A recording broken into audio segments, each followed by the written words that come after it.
Assalamu alaikum YouTube görücüler, Kırgızstandlıklar. Leylektin bir turgunu uşunday üyünen koçkolorun satıp atkan eken. Şundaki şu leylekten bolou ili başka oblasttan bolou uşu koçkolorgo kızыккандар болсо, мына телефон номерин калтырып коем. Şu эси менен байланышсаңыздар болот. Ушул кочколор 4 тиш, 2 тиш, основной 4 тиш ушул жерде. Таза гисар породасы. Бийиктиктери 88ден баштап 96га чейин.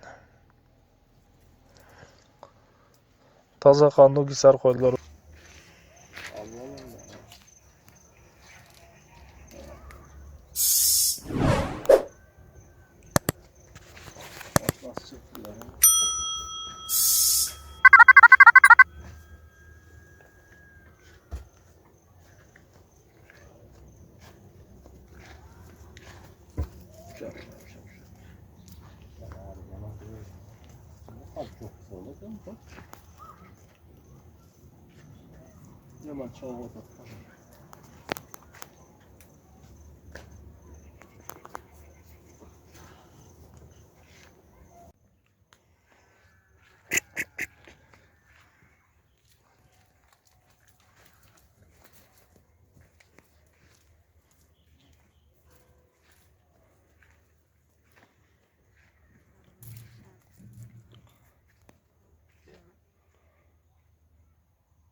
Moyunda cüyü var 2 tiş.